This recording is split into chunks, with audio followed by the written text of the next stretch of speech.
Hey everybody, Jessica Coulter here, CEO and founder of Ace Cookie Tutoring. Today we're going to talk about what to write in your notes. What do you write during a meeting? How do you know what to write whenever you're learning something new? Do you write what you hear? Is that what the professor says, your trainer says? Do you write what gets written on the board? How do you know? So that's what we're going to talk about over the next couple of minutes. First, I want to let you know that I am hosting a note-taking training this week. It's all online, totally free. So if you or your child or someone you know would love to get better at note-taking, and this could mean like a class, like a student, this could mean just learning something new or being at work and scribbling something down, and what do you scribble down? That's what I mean by notes. So if you want to get better at note-taking, join the challenge. All you have to do to sign up is click the link in the description. It starts tomorrow, Monday, August 9th. We'd love to have you, we'd love to have your family and friends to make sure you know exactly what to write no matter how information is presented to you. So, the reason this gets kind of confusing, how do I know what to write? Well, I was just talking to a friend about this right before this video, and I can distinctly remember a professor in college that would talk and talk and talk. And he loved to tell us things, he loved to write things on the board, but what I learned after the first test is that the information that was tested on, it was not what he wrote on the board. No, it was what he said out loud. So that's one example of how to know what to write, is have to listen and then decide, okay, did I catch that in my notes? Did I study it? And then was I tested on it? So what we eventually figured out, my classmates and I, in that particular class, because it was a paleo class, so paleontology, which meant lots of big words, lots of difficult spellings, so we were able to slow them down, get better notes taken, do better on the test when we asked him to write things down that he had just mentioned. Because you'll notice, and your kids probably notice, maybe your students, if you're an educator yourself, that if you say something multiple times, students that need it seen, like written, we're going to ask you to write it down so they can get it in their notes. So that's one way to know what to write, is by listening to your teacher, asking it to be written on the board, or just writing what you hear. Okay?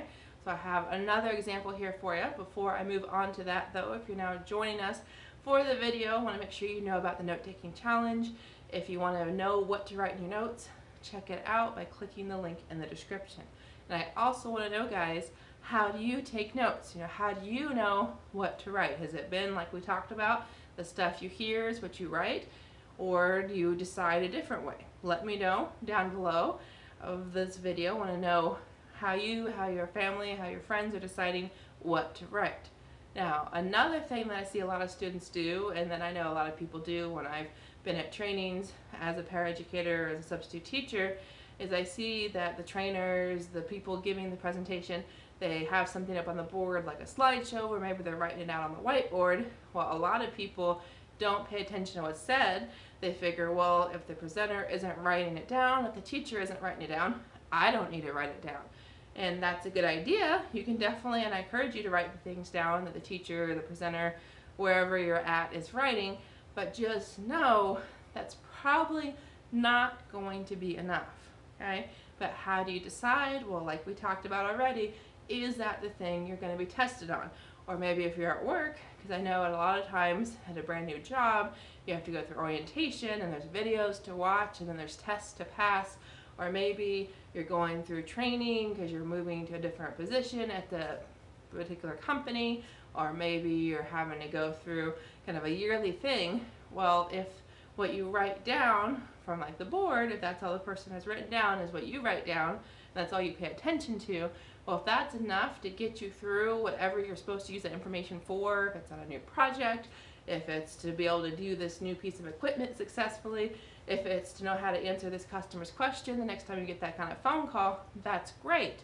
But if what you wrote down is only what the presenter wrote down or the teacher wrote down, and yet you're left with questions, you're wondering, oh goodness, what all should I have written down, what should I have paid attention to, that's why you need to join the note-taking training I'm hosting this week. It's totally free, all online, and I want you, I want your students, I want your family to join. It's great for middle school students all the way through adults. because I know as an adult, especially as a business owner, I take notes every single day, whether it's a parent calling me to inquire about my services, whether it's me watching a new video on how I can help a student, or whether it's I'm just learning something new that I might have forgotten about. I want you to have the skills you need to make note-taking fun, easy, and effective. And the easiest way for me to do that is to have you join my note-taking training that's happening this week. Click the link in the description so you can have better note-taking skills before your next class, before your next training, or before your next meeting. Thanks so much.